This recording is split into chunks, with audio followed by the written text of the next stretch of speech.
everyone, Blugoblin here. Thank you for joining me for my comic book review for this week of January 2014. Feels good to try and get things back to normal here. Got a small little stack of books here to review. Very funny here. I got 1, 2, 3, 4, 5 DC books, only one Marvel book. So I'm going to do the Marvel and then run through DC. Next week's stash is going to be quite interesting because if the shipments go through okay, I should be reviewing some issues of Green Hornet and Quantum and Woody here sometime in the near future, which I'm looking forward to. So we're going to start off with the one Marvel book that I got, and yes, it is this. All New X-Factor, issue number 1. And when I file it away, I'm going to file it under X Factor, because even though it says All New X Factor, to me it's X Factor. This is issue number 1. We specialize in helping people, and it's sponsored by Serval Industries. And when I saw that little tag there on the bottom of the book, I was thinking that this was an actual corporation. No, it's not. It's the corporation that now runs X Factor in the story. And you got, so far we've introduced the 3 core members of this new team. We see Polaris, Gambit, and Quicksilver in this book. We don't see these 2 yet. Okay, so I'm not going to talk about them. I'm going to talk about Lorna, Remy, and Pietro. Peter David is writing the book. We got, I'm not even going to try to pronounce the artist's name because I know I'll butcher it, but the artwork in here was really good. It starts off with Gambit being a thief, and, you know, Wolverine bails him out, so to speak, and Wolverine really acts like a dick at the beginning of this book. He's basically talking to Remy like he's a damn dog. You know, he's like, you're going back to the school. Get in the car. We're leaving now. You know, stuff. I'm like, Jesus, I know Remy gets on your nerves, Logan, but Jesus, you don't have to be such a dick. You know, I guess this is kind of, I guess Peter David wrote Wolverine to act like that, and just in case people were starting to think Wolverine was starting to get a little too soft, so I can sort of understand that. But I'm going to bring back an old line that I ain't used in a while. Peter David is no slouch to this kind of storytelling. This was a solid beginning to the story. Does anything monumentally big happen in this book? No.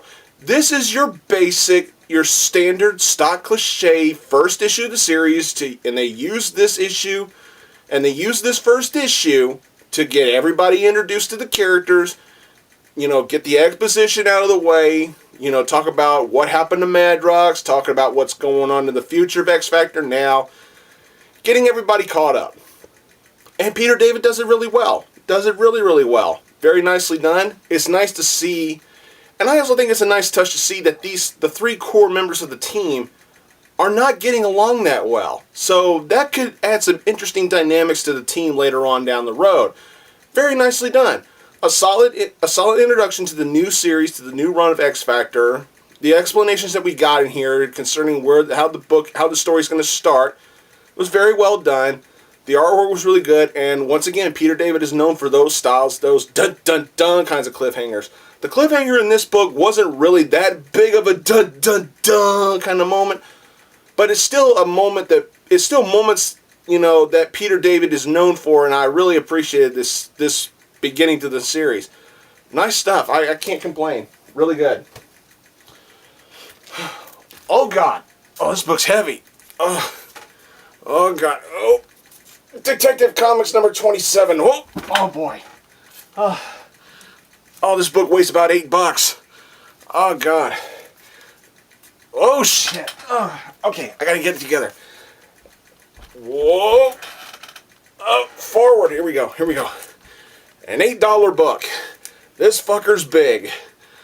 Detective Comics 27, celebrating the anniversary of the first appearance of Batman, the original Detective Comics 27.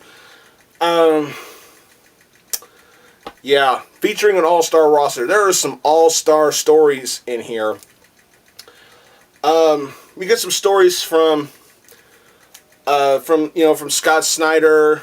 From here, let me open it up here. Pardon the god-awful tape sounding here. I'll just put that aside and I'll put it back later.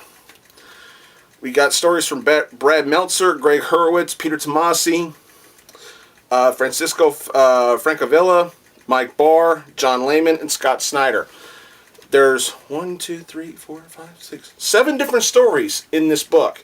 The first one is The Case of the Crimes, The Chemical Syndicate. It tells the story of one of Batman's very first outings as Batman, and I thought it was really good. Very solid story. It was kind of basic, but very entertaining, and I liked it. Old School, written by Greg Hurwitz and art by Neil Adams. Old School. Now, you want to talk about a celebratory spoof. That's how I looked at it. It was spoofing Batman stories of the past, bringing it up to a modern-day storytelling perspective, but at the same time, it was kind of spoofing Batman, but more in a flattering way, and I really dug it. And, you know, Neil Adams used to be one of my all-time favorite Batman artists, but throughout the years, especially with Batman Odyssey, the first X-Men story with Christos Gage, you could really tell Neil Adams you can tell his technique has suffered quite a bit, because Neil Adams' artwork of today, it just doesn't hold up. No disrespect meant to Mr. Adams. None whatsoever, okay? Well, with all due respect, Neil Adams' artwork today just doesn't hold a candle to what it was in his prime. But I still respect Neil Adams as an artist. He was one of my all-time favorite Batman artists from back in the day, you know, before I was born, you know, stuff like that. But the Old School story was very well done. Like I said, it's a spoof, but in a very flattering way, and that's all I'm going to say about it, because I really think that particular story is definitely worth reading. The writing is solid for what you get.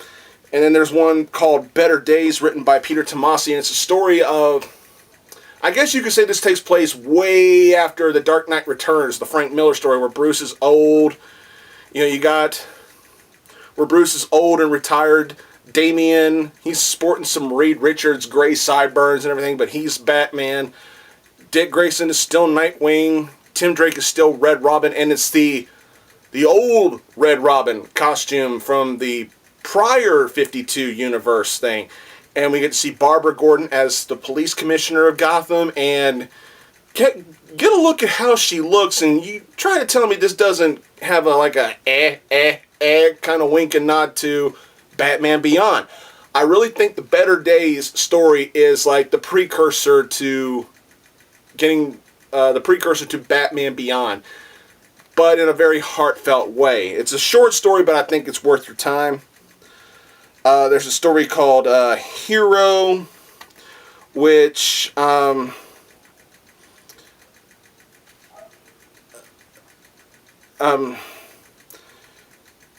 it's really short. Really short. It's okay. The story, it says, is called Hero, and the thing, but when you turn to the actual story itself, it's called like Rain or something. So I don't know what was that all about. But the first part of Gothtopia takes place in here, which is really interesting. I might read this story. Then again, I don't read Catwoman. I damn sure don't read Birds of Prey anymore. Thank you again, Christy Marks, for fucking up that series. But I am going to read the Batgirl part.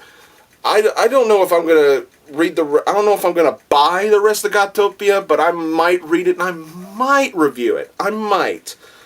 The story called The Sacrifice. Oh my god, that one was really good. To me, I think the Sacrifice story was probably the best part of the book, in my personal opinion. You know, the Phantom Stranger comes to Batman and he grants him the one thing he wanted to see. You know, one possible outcome as to, you know, what if his parents didn't die in Crime Alley on that day. You know, it's just one of the possibly many different possibilities, but the Phantom Stranger shows him a possibility, and you can see both the good and the bad of that scenario. And it's very, very well told. The last story, 27, I didn't really care too much for that. With all due respect to Scott Snyder and to Sean Murphy, the last story I didn't really care for. It was just, hell, I didn't even get it. I had to actually read that story twice. I was like, okay, so when one Bruce Wayne is done being Batman, another Bruce Wayne I didn't get it. I just didn't care for it. All in all, this was a solid read, a solid piece for your Batman collection. Now, do I think it was worth $8? That's debatable. I can't tell whether or not this is actually worth $8 or not. That's something that you guys out there are going to have to decide for yourselves. I'm not going to say it's not worth it, and then again, I'm not going to say it is. But is it a good read? In all honesty, you're damn right it is. Very good stuff. If you're wanting to read the Gothtopia story, this is where it starts. I definitely recommend reading the Sacrifice story and the Old School story. Those, Old School, Gothtopia, and the Sacrifice. Those are the three best parts of the book, in my personal opinion. Very nicely done, a solid read, and I think if you're a hardcore Batman fan, you will love adding this to your collection. If you're a casual fan, I can't really say the same thing. This is really solid. I enjoyed it.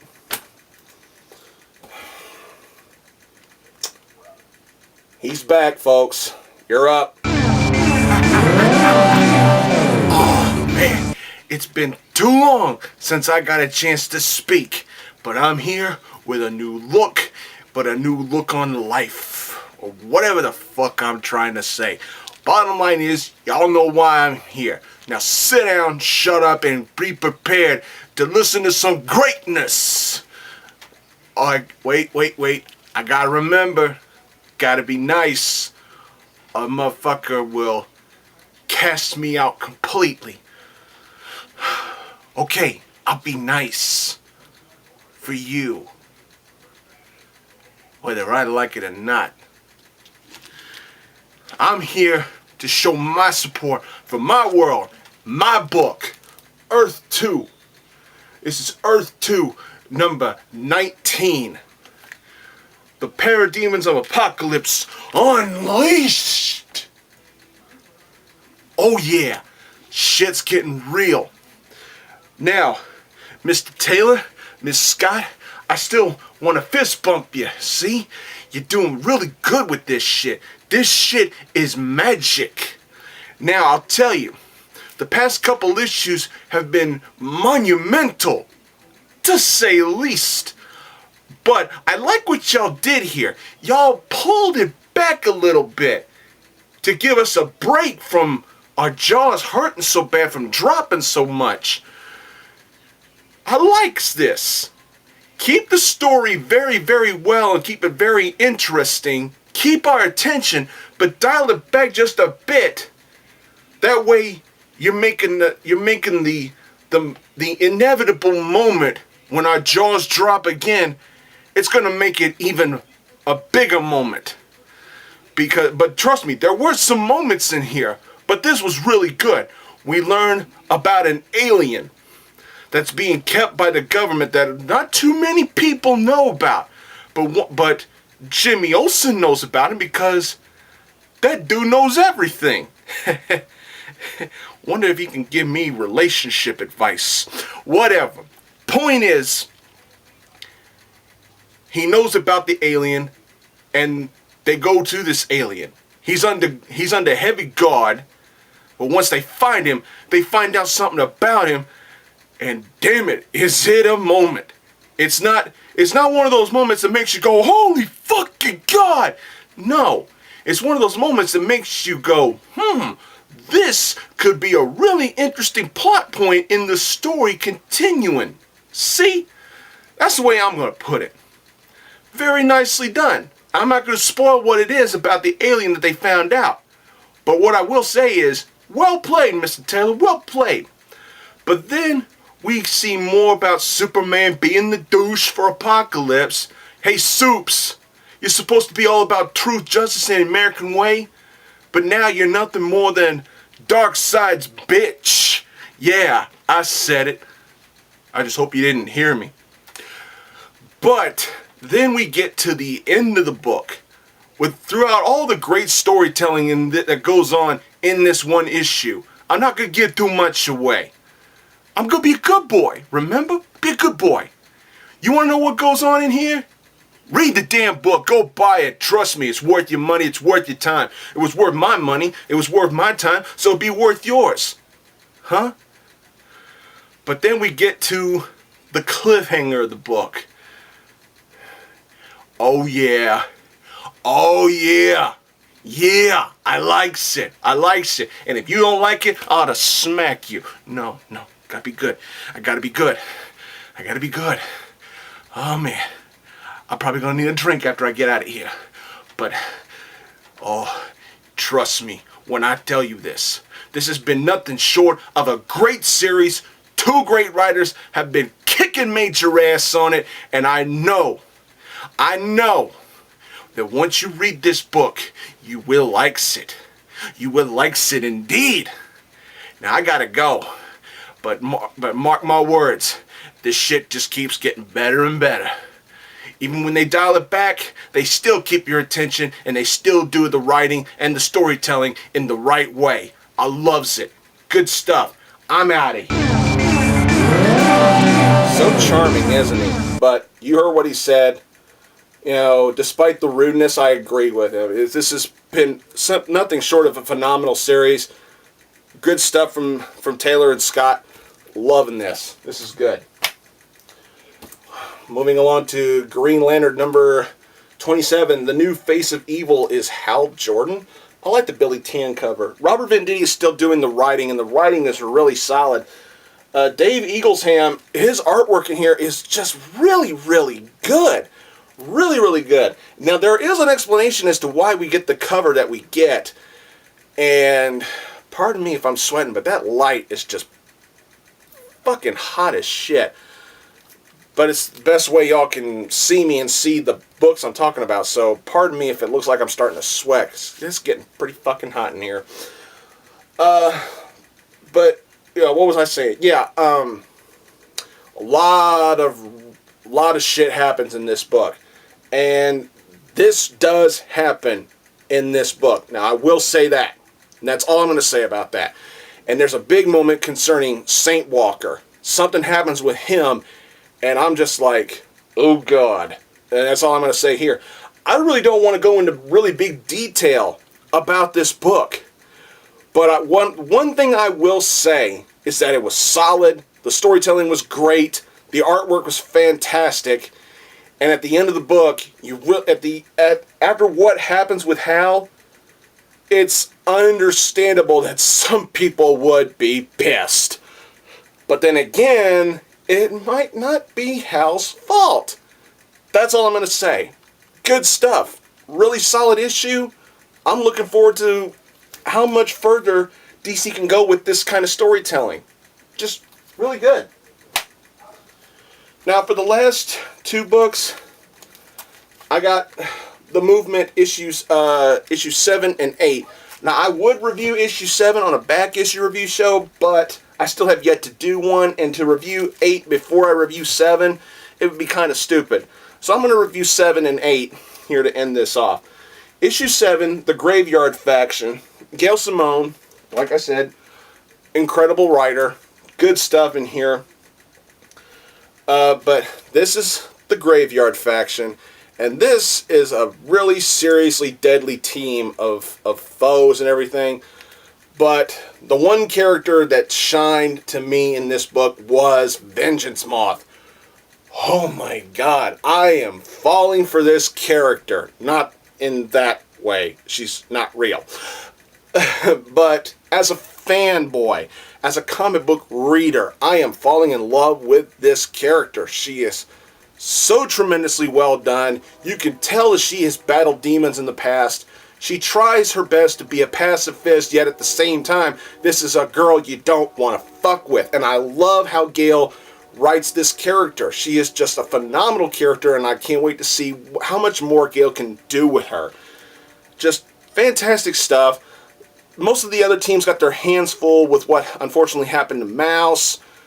And then, then there's the attack on the headquarters and everything. But then it all leads up to what the fuck kind of cliffhanger. And this was simply incredible. Loved it. And that brings us to issue 8 to close off my review for this week. Like I said, once again, Gail Simone, tip my hat to you, dear lady. I love you. You're a great writer. This is really good stuff. Buried Alive. The team has really got their backs against the wall with the Graveyard faction from the previous issue. Now, there's something concerning Burden in here that was revealed in issue 7 and it's brought to a head here in issue 8. Now, I'm not going to go into great detail and possibly spoil what it is, but it's damn good. And to see what Burden does in this book is just really, really good. Really, really on the ledge of the holy shit kind of storytelling. It's really good. I don't remember if it was in issue 7 or in issue 8, but they're teasing. And I love that Gail is doing this because, she asked her fans, should she go forward with this? And I'm one of the fans who's like, you know what? What the hell? Go with it. But I don't remember if it was in issue 7 or was in issue 8. I believe it was in issue 8 where there's a tease of a possible relationship between Virtue and Rainmaker, because Virtue has to call Rainmaker and she has to cancel a date that they had, and Rainmaker is understandably disappointed, and she says she even got dressed up really nice for her, and then Virtue makes a comment saying, but keep it clean because I would really love to see you in that dress. And I'm like, okay, this could go somewhere. Add some romantic drama in with the storytelling. Interesting. I could see where they could go with this. But in here, the action is just as solid in issue 8 as it was in issue 7, especially, like I said, for Vengeance Moth. This is a character who will literally fight till the last breath if you push her the wrong way. But if you're on her good side, she could be the best friend you could possibly ever have, and she'll go out of her way to make sure that you're doing okay. This is a phenomenal character that I desperately want to see more goodness out of her. This is just awesome stuff. And Gail hits another home run with this series. I am honored to be a fan. I'm honored to be reading this series. And Gail, just keep up the good work. That's all I can say. Fantastic stuff. I loved it. Well, that's all I got for this review, everybody. After I'm done with this, I'm gonna try to find a time to do another my last back issue review to officially get caught up on my books. Plus, I got this in last week, and once I get it read, I might review this on Dark Avenger Inc. Plus. It's Batman the TV Stories trade paperback that collects most of the classic issues of Batman that were eventually adapted into the Adam West TV series. You got some really big gems in here. I guarantee you, if you're a fan of Batman and if you love the Adam West stuff, this is a graphic novel collection of Batman books that I definitely recommend. It's only about $15. It's well worth your money. It's good stuff. I haven't read the whole thing yet, but from what I have read, it's just good shit. Do yourself a favor. Try to get a hold of this if you can. But that's all I got for this review, everybody. Please subscribe to this channel and don't forget my Blugoblin X channel. As always, my student, TheMtVernonKid, everybody at Dark Avenger Inc. Plus, I promise I'll try to get caught up on that channel. I promise I will try. My old buddies Deadpoolzilla and Brandon Hex, Mark and Chloe at Fast Stack of Comics. And I know my girlfriend and I are running way behind on the Arkham Asylum Studio channel. As soon as we can find something to review, we will get back up on that as soon as we can. Thanks again for watching, everybody. And until next time, I'll see you all later.